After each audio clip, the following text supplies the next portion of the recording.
Buenas tardes, gracias por venir.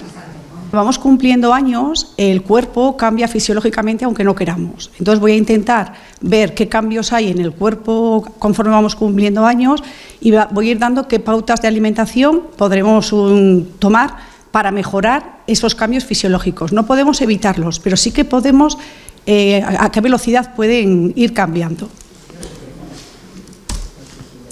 ¿Cambios fisiológicos que vamos a sufrir? Pues son cambios en la salud musculoesquelética, salud cardiovascular y salud digestiva.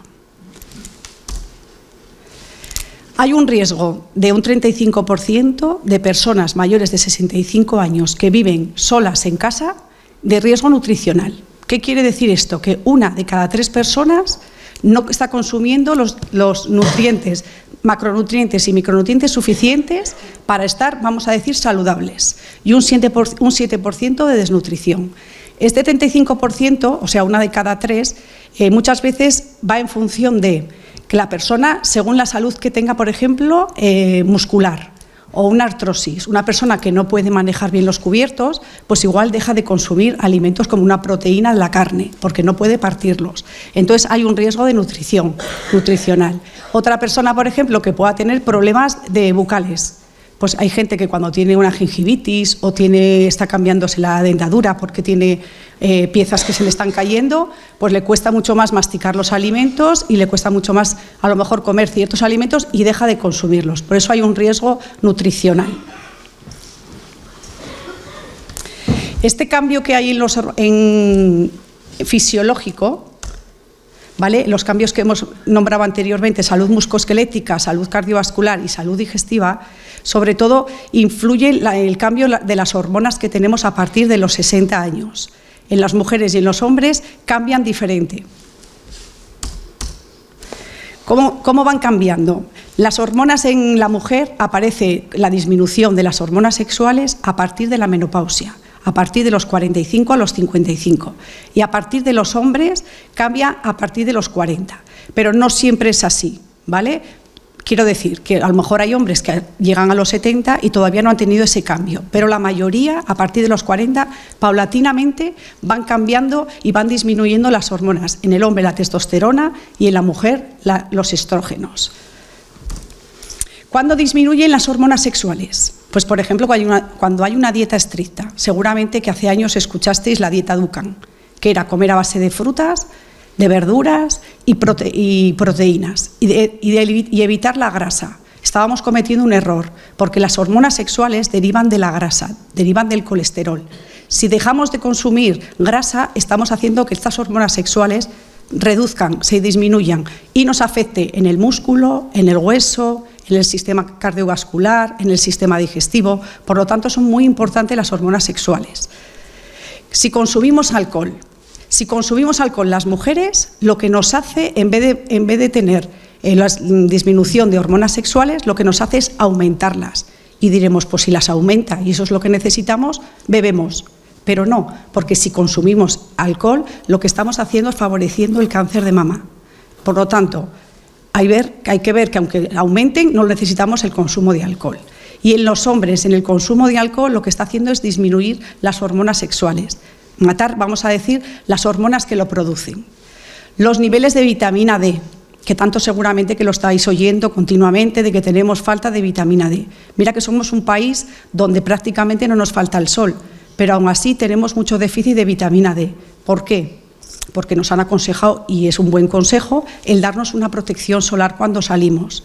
Pero claro, sobre todo en verano o cuando hay horas puntuales para tomar el sol. Pero si vemos un rayo de sol hacia el mediodía y podemos salir a pasear y nos podemos dejar un poco de piel sin darnos crema, ahí lo que nos va a hacer es impactar la vitamina D en la piel y lo que nos va a hacer es favorecer el músculo, favorecer el hueso, favorecer toda la salud, todos los cambios fisiológicos que tenemos en el cuerpo. Los niveles de vitamina D en esta etapa, si están del 30, por ejemplo, al 100, cuanto más altos los tengamos, mucho mejor, ¿vale? No solamente es la vitamina D con el sol, también hay alimentos que luego iremos diciendo qué alimentos nos aportan la vitamina D. Y luego el aporte de grasa cardiovascular. El aporte de grasa cardiovascular es necesario porque cuando cuando consumimos grasa hay que consumir un aceite saludable, o sea, una grasa saludable, como es un aceite de oliva, un aceite de aguacate o un aceite de un pescado azul, como es el omega 3. Lo que no tenemos que hacer es consumir bollería, embutidos, eso a diario. Vamos a pasar a la salud muscular. En la salud muscular está la sarcopenia. La sarcopenia es cuando está el músculo debilitándose. Según la OMS, hay un rango para cada edad, raza y sexo, hay unos niveles. ¿Cuándo tenemos sarcopenia? Cuando esa persona está por debajo de los niveles que la OMS nos ha recomendado. La sarcopenia lo que hace es que tengamos falta de equilibrio, riesgo de fracturas y caídas y el aumento de la fatiga crónica. ¿Cómo podemos ver que la salud muscular mejora? Pues sobre todo con las pautas nutricionales. Sobre todo es que cuando tenemos, por ejemplo, de 20 a 50 años, la pauta nutricional de consumo de proteína por gramo, vamos a decir, 0,8 gramos por kilo de peso de esa persona, cuando tenemos una edad joven, que normalmente ahí estamos consumiendo más cantidad de lo que nos pertenece. Y sin embargo, cuando tenemos ya una edad senior, tenemos que consumir el doble. Y muchas veces, porque no masticamos bien la comida o porque no tenemos bien la boca, salud bucal o dentadura, estamos consumiendo menos cantidad. Y esto hay un estudio que cada vez hay más personas que consumen menos cantidad de proteína. Otra pauta que debemos de consumir, o sea, que debemos de realizar, no solamente el nutricional, sino también el ejercicio. Sobre todo ejercicio de fuerza, no sirve solo pasear. Hay que hacer ejercicio, no te digo que vayas a correr, ni que vayas a hacer un maratón y que impactes entre las articulaciones. Lo que hay que intentar es hacer un ejercicio de fuerza con unas pesas o con tu propio cuerpo. Hay diferentes vídeos en YouTube que podéis ver cómo podéis hacer ejercicio en casa para aumentar la masa muscular. Y una cosa que seguramente no habéis oído nunca, según cómo tiene la persona la salud muscular, nos indica cuánto tiempo puede vivir esa persona y cómo la va a vivir ese tiempo que viva. Cuánto, si estamos más achacosos o no, ¿vale? Así como hay, por ejemplo, la salud cardiovascular, la tensión nos indica esa persona si está más afectada o no, la salud muscular es muy importante. Por lo tanto, las pautas nutricionales, la proteína, fundamental, pero el ejercicio también. ¿Os habéis preguntado alguna vez si, por ejemplo, todo alimento proteico es todo proteína? Pues no, porque veamos, por ejemplo, un filete no quiere decir que todo ese filete sea proteína, tiene otro tipo de nutrientes. Y os he apuntado, por ejemplo, pues una lista para que veáis. Por ejemplo, el lomo embuchado tiene el 50% de proteína en 100 gramos, las almendras un 49%, el queso curado, como es un idiazábal, vemos un 40% y la pechuga de pavo un 31%. Ya vais viendo que vamos, eso, el filete de ternera que muchas veces igual pensamos que tiene más proteína que unas almendras y tiene solo un 19% sobre 100 gramos. Tiene bastante menos cantidad y las lentejas, el cacahuete están por debajo que las almendras, que el queso, que la pechuga de pavo. Pasaremos a la salud ósea. La salud ósea, igual que en el músculo hemos visto la enfermedad de la sarcopenia, aquí veremos la osteopenia. La osteopenia es la antesala a la osteoporosis. Es cuando empieza a deteriorarse el hueso. El hueso es un tejido vivo. El hueso no se forma conforme vamos pasando los primeros años de la vida, no, se va formando continuamente. Hay unas células que se llaman osteoblastos y osteoclastos, que unos están construyéndolo y las otras los están destruyendo.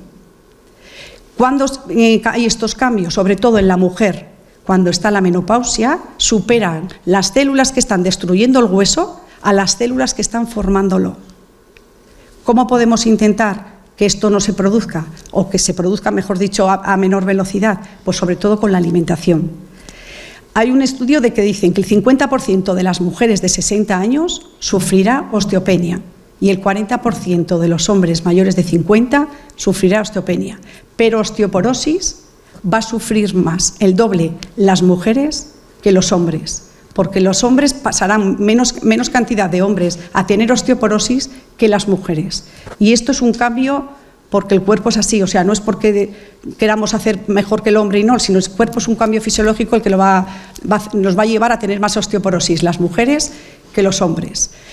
Cuando una persona a partir de los 80 años sufre una rotura, por ejemplo, de cadera, al año el 30% de esas personas tienen un final trágico, ¿vale? Por lo tanto, hay que intentar que el hueso esté bien protegido, que nos nutramos de la manera de que los osteoblastos, que son las células que lo están construyendo, estén por encima a las células de los osteoplastos. Por eso os he hablado de las hormonas sexuales, porque las hormonas sexuales impactan en la salud muscular que hemos hablado antes, en la salud ósea y en toda la salud que vamos a seguir hablando continuamente, ¿vale? Las pautas nutricionales, evitar la cafeína. No hacemos nada si tomamos mucho calcio, porque tomamos yogures, porque tomamos suplementos que nos han recomendado, si estamos consumiendo 3, 4 y 5 cafés. La cafeína lo que hace es que no se absorba bien el calcio.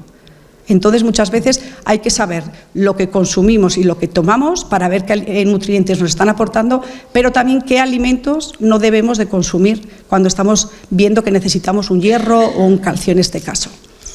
La ingesta de alcohol, y otra vez volvemos a hacer a la cafeína. El alcohol, lo mismo. Cuando una persona está bebiendo, lo que hace es ingerir unas raíces que lo que estamos haciendo es destruyendo las células. La mayor ingesta de proteínas. Como la masa muscular, lo mismo pasa con la proteína. Hay que consumir lo recomendado. Todo está en el equilibrio. El ejercicio, la alimentación, hay que intentar tener un equilibrio. Ni superarlo ni dejarlo, sino simplemente intentar consumir.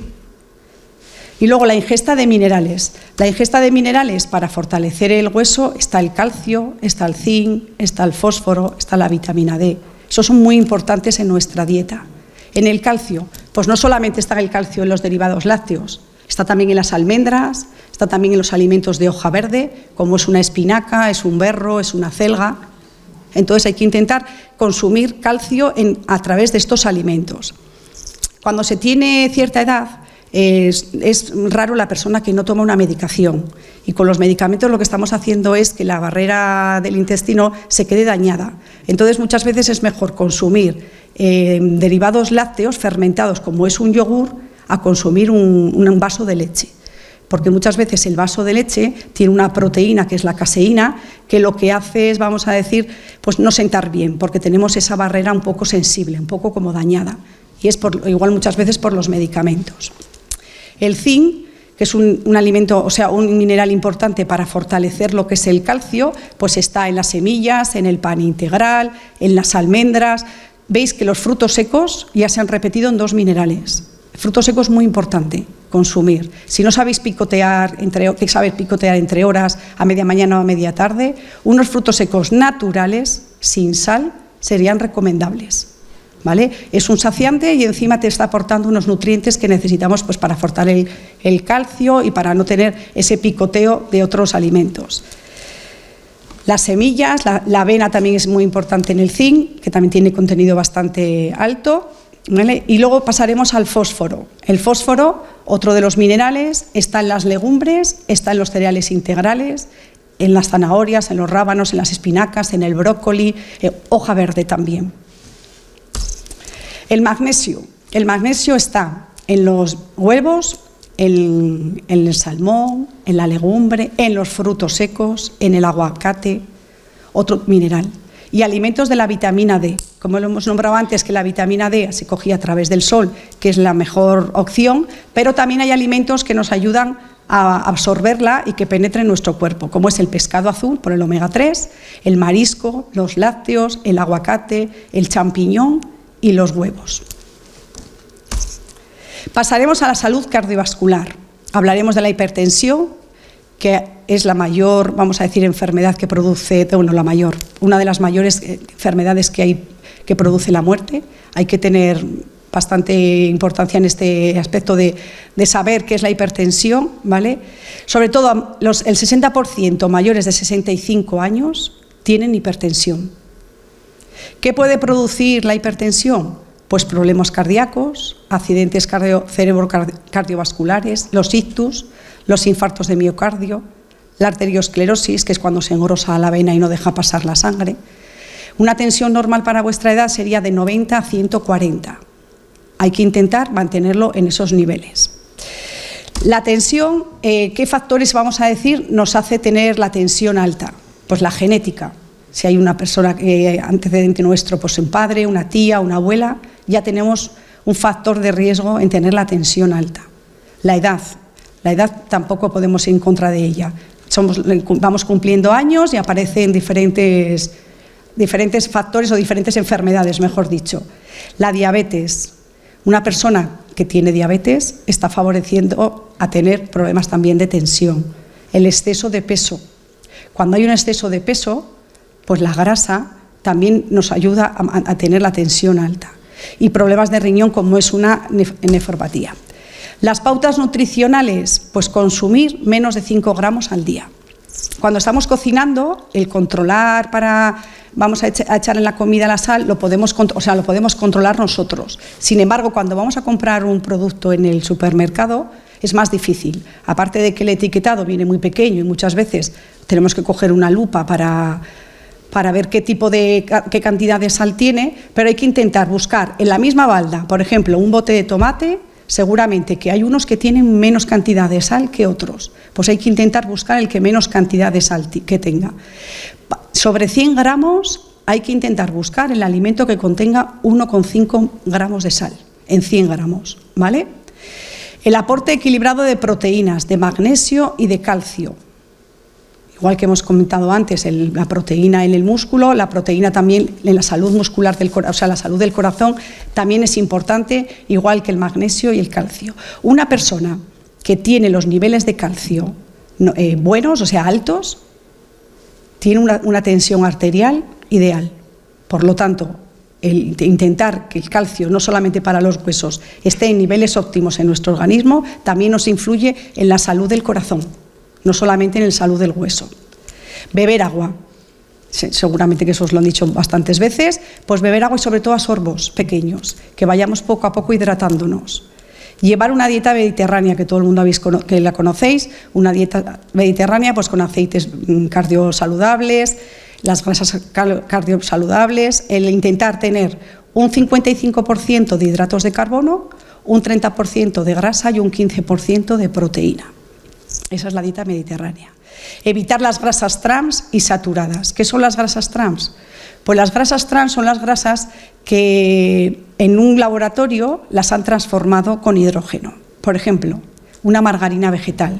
Pensamos que una margarina vegetal viene de un aceite. El aceite está líquido.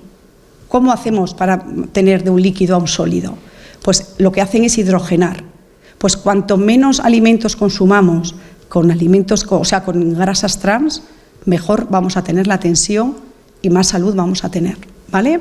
Sobre todo también hacer ejercicio, importantísimo, evitar el tabaco y el alcohol y evitar el estrés, que muchas veces a lo mejor la hipertensión la tenemos durante un tiempo, pues porque estamos más nerviosos, porque tenemos un problema y puede luego modificarse. Pero también hay otras veces que la tensión la tenemos porque nuestro cuerpo no está funcionando como debe ser, porque tenemos pautas, vamos a decir, niveles pues, de sal en nuestro organismo mayores a los que deberíamos de tener. Diabetes. El 40% de los diabéticos en España son mayores de 65 años. Voy a intentar que veáis, cuando una persona consume lo que son hidratos de carbono complejos, como es el pan, son los cereales, la patata, y cuando una persona consume lo que es azúcar, como puede ser unas golosinas o lo que es una Coca-Cola, para que veáis qué diferencia hay de cuando consumimos un alimento que nos aporta una cantidad de azúcar que nos beneficia. Más que azúcar es el aporte de energía, porque el azúcar no hay que demonizarla, el azúcar la necesitamos, es, vamos a decir, la energía que necesitamos para nuestro cuerpo, ¿vale? Pero en hidratos de carbono, no un azucarillo. En patata, en la pasta, en el arroz, ese es el hidrato complejo que nosotros necesitamos.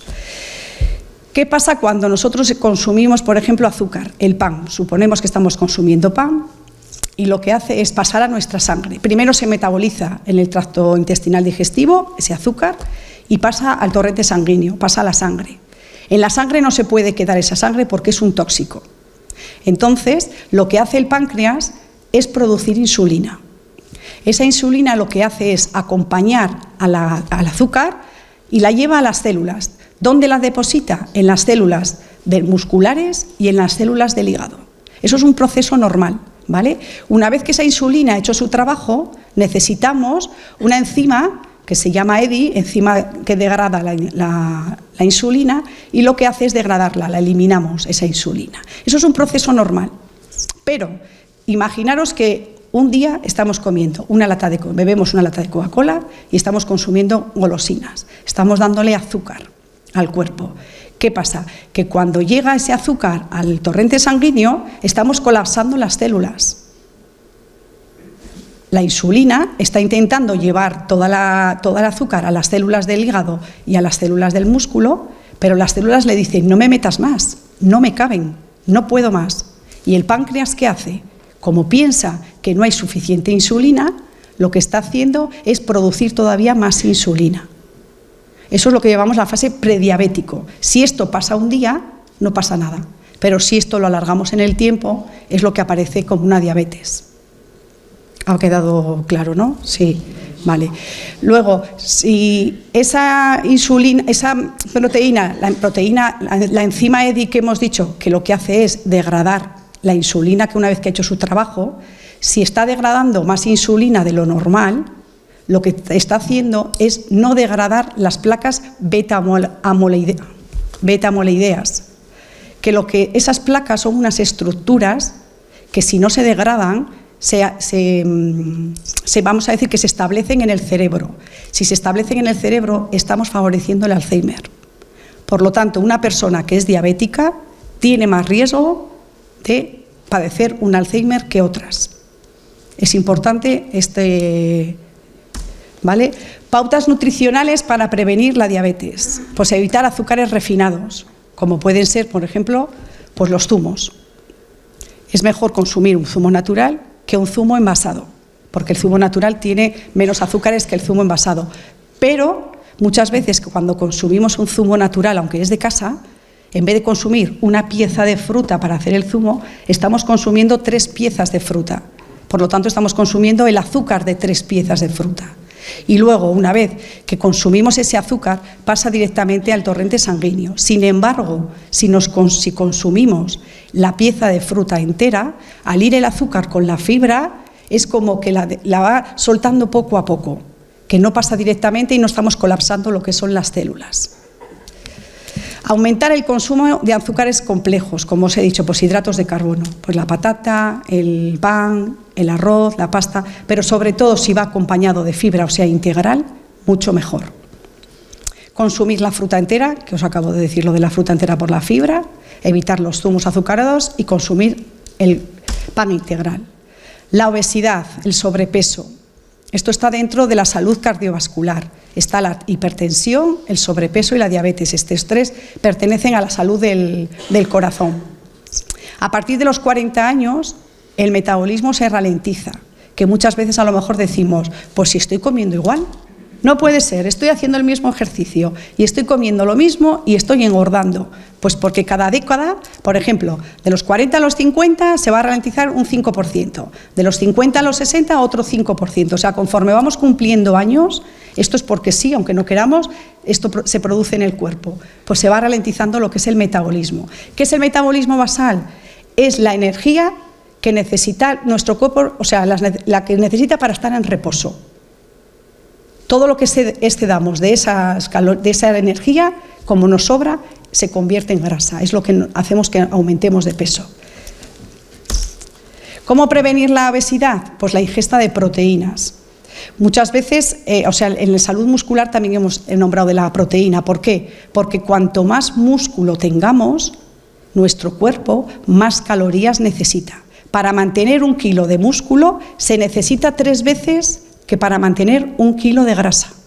Por lo tanto, si una persona tiene más músculo que grasa, puede ingerir más calorías. Por cada kilo de músculo que ganemos, podemos consumir 125 a 150 calorías más en el día. Una persona, si hace ejercicio, gana músculo. Previene también, y también lo que hace es prevenir la obesidad. Pues vamos a hacer ejercicio, sobre todo ejercicios de fuerza. Reducir la ingesta de calorías. Si una persona vemos que no tiene movimientos porque tiene una enfermedad o porque tiene menos movilidad o le cuesta mucho más moverse, hay que intentar reducir las calorías. Pero no reducir la ingesta de nutrientes, sino buscar los alimentos que no nos aportan ningún nutriente, pero sí que nos aportan calorías. Y luego intentar actividad física adecuada. Cada persona sabe dónde tiene su límite. Hay personas que tienen que hacer actividad física pues sentada, otras pueden ir a caminar y luego levantar algo de peso. Cada una sabe lo que puede realizar. Vamos a pasar a la salud digestiva. En la salud digestiva está lo que es la saliva y lo que es el reflujo gástrico. La salud disminuye al disminuir las hormonas, la salud digestiva. Producimos menos saliva conforme vamos cumpliendo años. Cuando producimos menos saliva, lo que estamos haciendo es favoreciendo a las caries.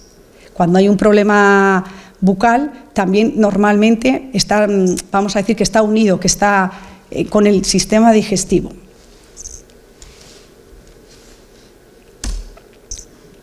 ¿Cómo mejorar la producción de saliva?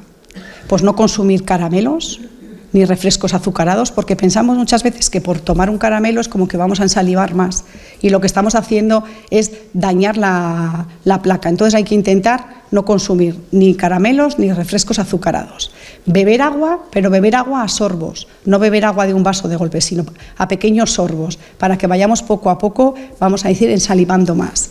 Evitar bebidas alcohólicas, que nos hacen disminuir también la producción de saliva.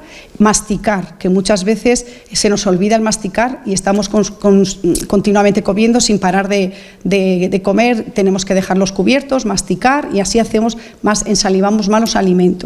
Y evitar el tabaco.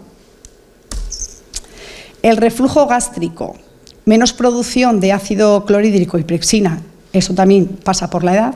Y cuando tenemos menos ácido, lo que tenemos es, vamos a decir, peores las digestiones. Se absorben menos nutrientes, que es un factor también de riesgo, o sea, cuando hay una persona que de riesgo nutricional es porque se absorben menos nutrientes por el reflujo gástrico. Y mayor desnutrición.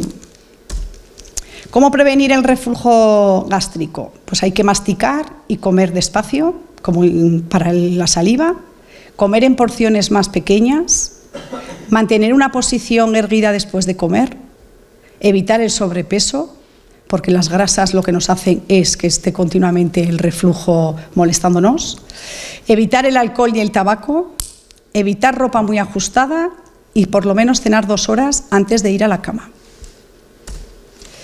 ¿Cómo podemos mejorarlo?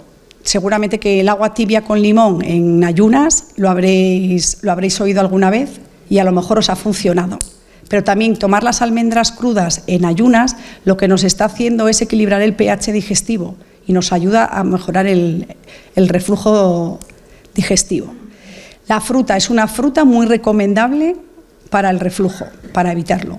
Eso sobre todo también en el desayuno, la papaya. Y luego el zumo de zanahoria lo podemos consumir a lo largo del día. Evitar las naranjas, que las naranjas nos hacen provocar todavía más reflujo. Evitar cocinar con mucha grasa, es mejor la grasa sin cocinar, o sea, el aceite, por ejemplo, crudo, que cocinado a la hora de evitar el reflujo. El queso curado también nos hace tener más reflujo y el queso fresco nos ayuda a tener menos reflujo. Y yo creo que todo esto, no sé si tenéis alguna duda o...